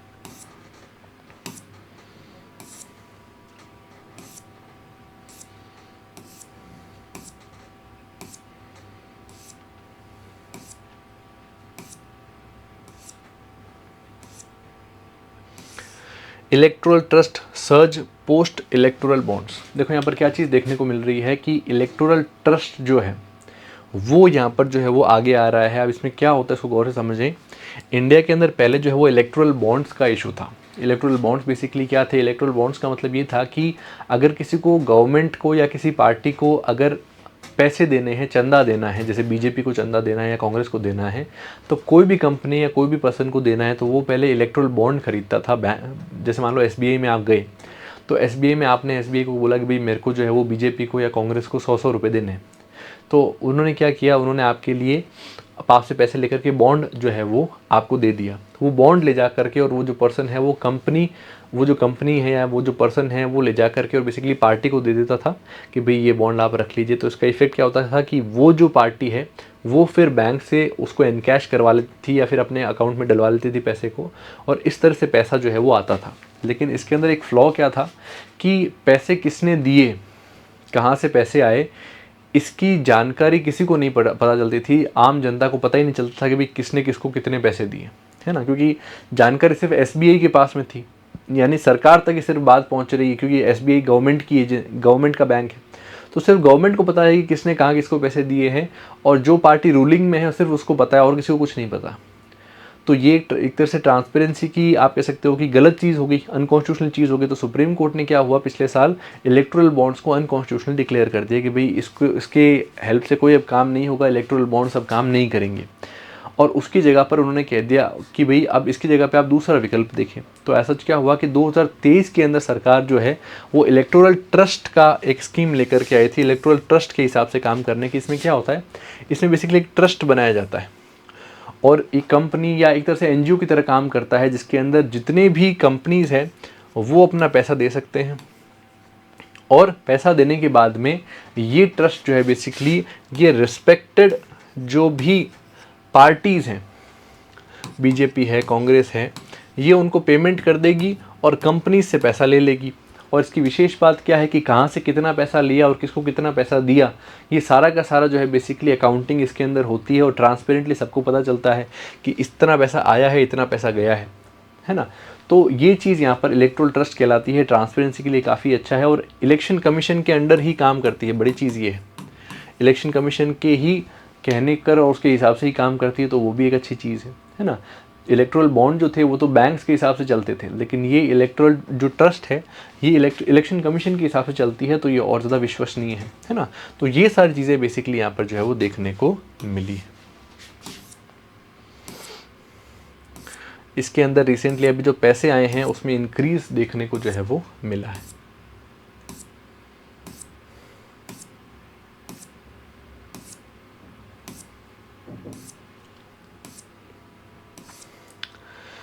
रिपब्लिक डे इसमें कुछ समझाने की खास चीज़ नहीं है। इंडोनेशिया के जो प्रेसिडेंट हैं वो इस बार के जो है बेसिकली गेस्ट बनाए गए हैं। सेकेंडली भारत पर्व मनाया गया रेड फोर्ट पर, वीर गाथा 4.0 का यहाँ पर जो है शुरुआत देखने को मिली थी, है ना। फर्स्ट हमारा जो रिपब्लिक डे मनाया गया था उसमें भी इंडोनेशिया के ही जो प्रेसिडेंट थे उनको बुलाया गया था, और इस बार भी इंडोनेशिया के ही प्रेसिडेंट यहाँ पर आए हैं, है ना। तो ये चीज़ यहाँ पर सामने आती है। 26 जनवरी को आप सबको पता है कि भाई कॉन्स्टिट्यूशन को लागू किया गया था, है ना।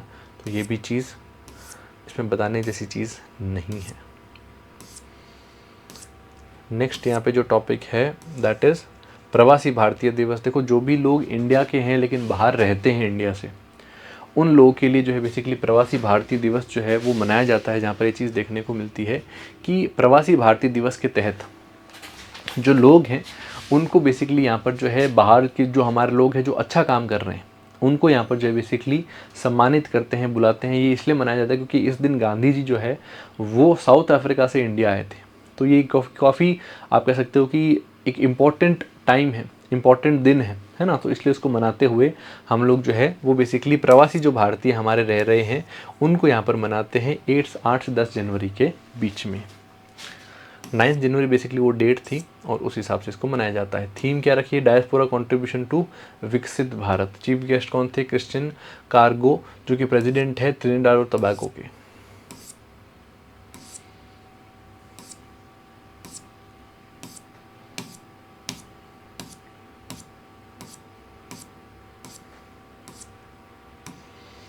Draft digital personal data protection rules. देखो डिजिटल पर्सनल प्रोटेक्शन जो एक्ट जो था उसके बाद में अभी ये रूल्स आए हैं। इसका मतलब बेसिकली क्या है? इसका मतलब सीधा सा ये है कि डिजिटली जो आपका डेटा है उस डेटा को आप सुरक्षित रखें और आपका डेटा सुरक्षित रहे। आपका डेटा कहाँ कौन कैसे यूज़ ले सकता है उससे रिलेटेड सारे रूल्स यहाँ पर जो है वो गवर्नमेंट ने नोटिफाई किए। डेटा बेसिकली क्या चीज़ होती है?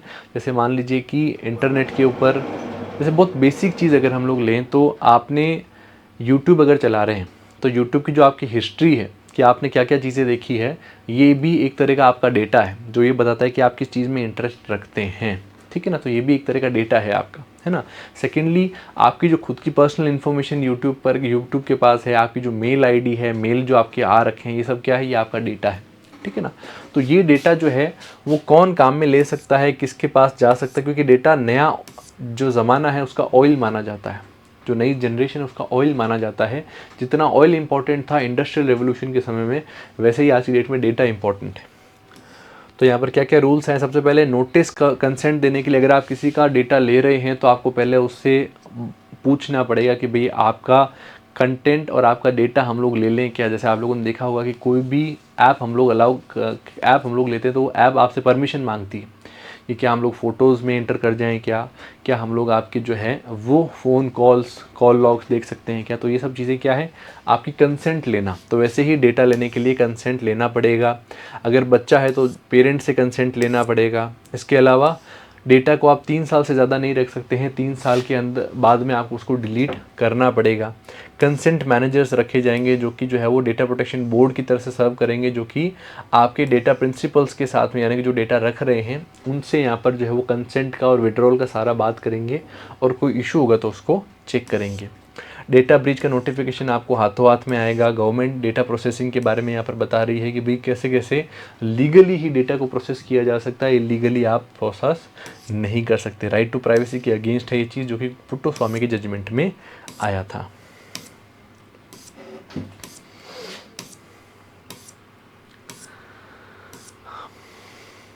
Lokpal foundation day. Lokpal basically क्या है? इंडिया के अंदर करप्शन को रोकने के लिए एक बॉडी बना रखी है, उसको लोकपाल कहा जाता है ना।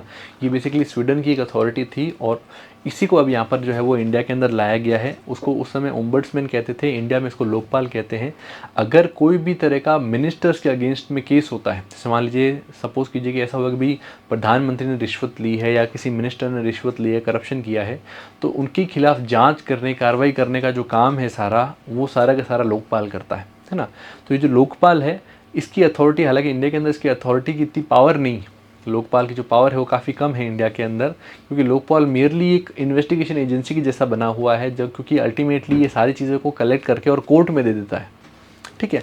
तो इस चीज़ के कारण से कहा जाता है कि भाई इंडियन लोकपाल के पास फिर पावर नहीं है। इवन देन ये माना जाता है कि भाई लोकपाल होना अपने आप में काफ़ी बड़ी चीज़ है, भले ही वो कम शक्तिशाली हो, ठीक है ना। तो इंडिया के अंदर ये जो लोकपाल है उसमें देखने को मिला है कि लोकपाल डे को सेलिब्रेट किया 16 जनवरी 2025 को, है ना।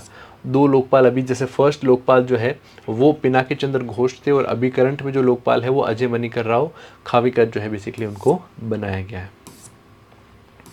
कौन बनाता है, प्रोसेस क्या है, उसमें जो नाम लिखे हैं वो आपको याद करना है, उसको समझाने की कोई चीज़ नहीं है। इंडिया ने करप्शन के लिए और क्या किया है, तो सबसे पहले एक्ट पास किया 1988 में, मनी लॉन्ड्रिंग का एक्ट 2002 में, डायरेक्टरेट ऑफ इन्फोर्समेंट एक एजेंसी बनाई जो कि स्पेसिफिकली करप्शन के अगेंस्ट में काम करती है। राइट टू इन्फॉर्मेशन एक्ट वो भी इसके लिए है। विसल ब्लोअर मतलब ऐसा व्यक्ति जो कि करप्शन अगर हो रहा है गवर्नमेंट के अंदर और वो बाहर जाकर के बता देता है सबको कि भी करप्शन हो रहा है, तो उसको विसल ब्लोअर कहते हैं, है ना। तो उसको भी बचाने के लिए यहाँ पर, और उसके लिए भी यहाँ पर जो है प्रोविजंस विसल ब्लोअर एक्ट में डाल रखे हैं। सीवीसी एजेंसी स्पेसिफिकली बना रखी है ताकि गवर्नमेंट में करप्शन ना हो। सीबीआई भी इसी चीज़ के हिसाब से बनाई गई।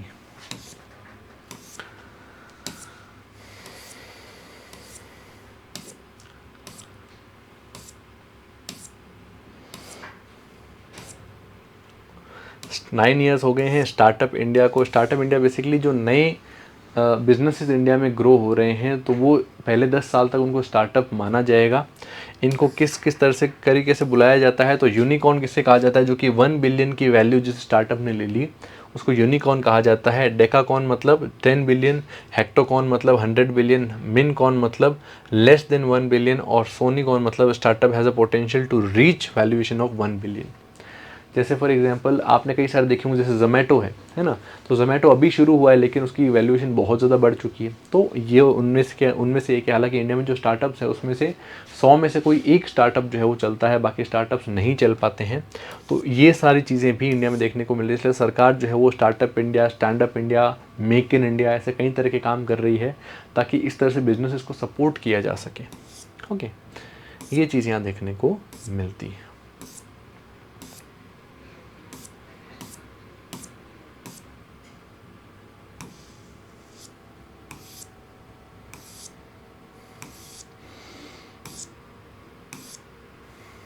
ISRO's new milestone SpaDeX and crops mission. देखो इसको गौर करें, ये जो स्पेस डेक्स मिशन है इसके अंदर यहाँ पर क्या हुआ है, इसमें हम लोगों ने बेसिकली इतना बड़ा क्या हुआ है लोग पूछ रहे हैं। इसमें बेसिकली बड़ा ये हुआ है कि हम लोगों ने 2 सैटेलाइट्स छोड़ी अलग अलग, और इन 2 सैटेलाइट्स को हमने जोड़ दिया, इनका सारा काम जोड़ दिया हमने स्पेस के अंदर ही बिना किसी मैनुअल इंटरफेरेंस के। स्पेस के अंदर ही इनको जोड़ दिया गया, 2 सैटेलाइट को जोड़ करके और जोड़ के साथ में काम करवा दिया गया। तो ये बहुत बड़ी चीज़ है। इंडिया चौथा देश बना है जिन्होंने सैटेलाइट को स्पेस में ही जोड़ दिया, है ना। तो ये जो चीज़ है ये करना एक बहुत बड़ा अचीवमेंट है, क्योंकि चंद्रयान के अंदर भी ये चीज़ काम में आएगी। चंद्रयान का जो हम लोग नेक्स्ट जो चंद्रयान 4 हम लोग जो लॉन्च करेंगे उसके अंदर भी ये चीज़ जो है वो काम आएगी, और आगे वीनस के मिशंस में भी ये चीज़ जो है वो काम आएगी। सेकेंडली जो हमने काम किया है वो क्या चीज़ हुई है, तो वो हमने कॉप्स मिशन किया है, जिसके अंदर हम लोग जो है वो काउपी सीड्स जो है उनको कंट्रोल्ड एनवायरनमेंट के अंदर यहाँ पर ग्रो कर रहे हैं आपके स्पेस के अंदर। स्पेस के अंदर बेसिकली बायोलॉजी को काम में ले रहे हैं। बिना ग्रेविटी के क्या पौधे अच्छे से ग्रो कर पाते हैं, क्या उनकी सिचुएशन रहती है, ये देखने के लिए बेसिकली जो है ये इंडिया काम कर रहा है। हालांकि ये पहली बार नहीं हुआ है, यूएस ने और बाकी देशों ने ये चीज़ें कोशिश कर रखी है और काफ़ी सक्सेसफुली प्लांट्स को ग्रो भी किया है स्पेस के अंदर। वही चीज़ अब इंडिया भी करके देख रहा है एज एन एक्सपेरिमेंट मॉड्यूल, क्योंकि हम लोगों ने एक्सपेरिमेंट्स करने के लिए पोएम नाम का एक मॉड्यूल पहले से ही भेज रखा है स्पेस में। तो वही चीज़ यहाँ पर जो है वो काम आएगी।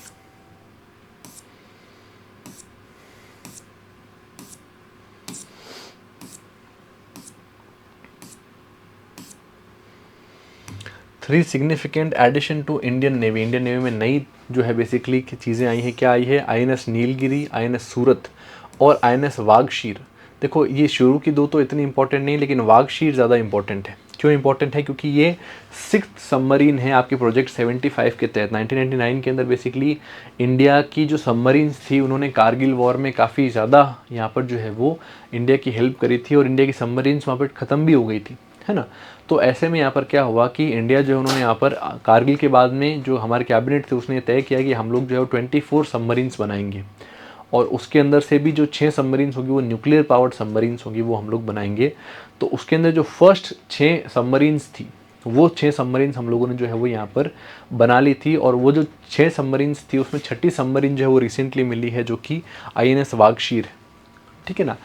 ये एक तो ये पार्ट हो गया। सेकेंडली क्या हुआ है कि इसके बाद में ये जो प्लान था 24 बनाने का, ये 2030 तक का था, है ना। हालांकि इसको तो हम लोग अचीव शायद ही कर पाएँ, लेकिन यहाँ पर क्या देखने को मिला कि ये 6 तो मिल गई, लेकिन अगली जो 6 बन रही है वो प्रोजेक्ट 75I के तहत बन रही है।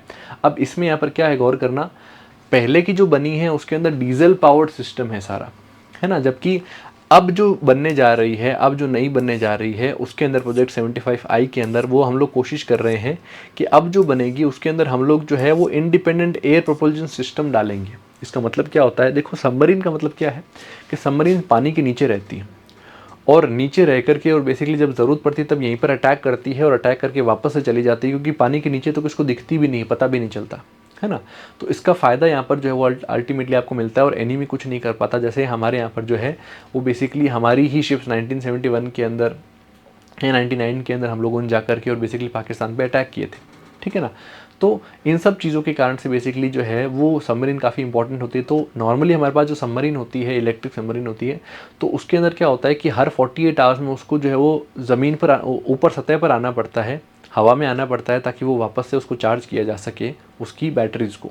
लेकिन इंडिपेंडेंट एयर प्रोपल्शन का जो सिस्टम होता है वो इस इलेक्ट्रिसिटी के बेस पर नहीं चलती और एज सच वो हर 48 आवर्स में ऊपर लाने की उसको ज़रूरत नहीं है। 2 हफ्ते तक वो पानी के अंदर रह सकती है बिना कोई दिक्कत के, है ना। तो ये काफ़ी लंबा पीरियड होता है, 2 हफ्ते, तकरीबन 14 दिन तक आप जो है वो पानी के अंदर रह सकते हैं, है ना।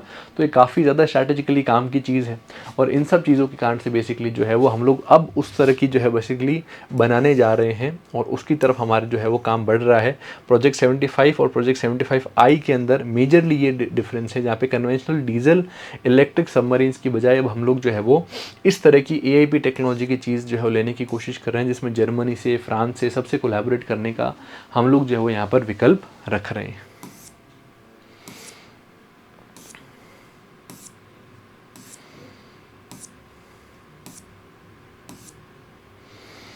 नेशनल स्पोर्ट्स अवार्ड दिए गए हैं, इसमें समझाने की कोई चीज़ नहीं है, आपको सिर्फ याद करना है। जैसे डी गुकेश हो गए, है ना, या फिर हमारे यहाँ के जो है वो दूसरे जितने प्लेयर्स हैं, विश्वनाथ आनंद को सबसे पहली बार खेल रत्न मिला है, इस बार हरमनप्रीत सिंह को हॉकी के लिए, प्रवीण कुमार को पैरा एथलेटिक्स के लिए, मनु भाकर को शूटिंग के लिए, इन सबको मिला है। तो आपको याद करना है ये चीज़ में समझाने की चीज़ें कम है ना। तो डायरेक्टली इसको याद करने की चीज़ें ही इसमें देखने को मिलती हैं।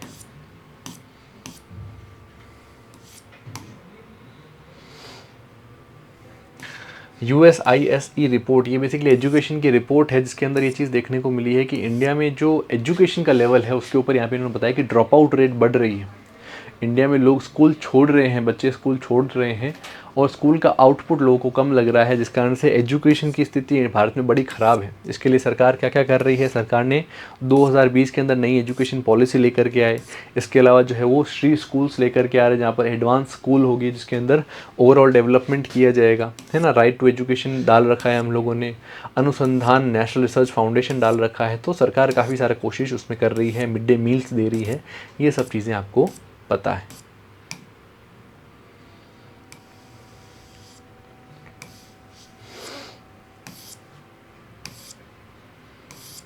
सो ये तो शॉर्ट न्यूज़ है सारी, ठीक है। सो ये था आज का हमारा पूरा का पूरा पीरियड, जहाँ पर हम लोगों ने जो है वो कम्प्लीटली देखा क्लैड एक्सप्रेस को। इसके अलावा भी आपको कोई भी तरह का डाउट हो, कोई भी इशू हो, तो आप मुझे कमेंट सेक्शन में बता सकते हैं, या फिर नेक्स्ट वीडियो आपको किस चीज़ का चाहिए वो आप कमेंट सेक्शन में बता सकते हैं, ताकि हम लोग उन आपकी गेसेस से चीज़ें लेकर के और उसके बेस के ऊपर हम लोग वीडियोज़ बना सकें जो कि आपके लिए हेल्पफुल हो। Okay, so thank you very much.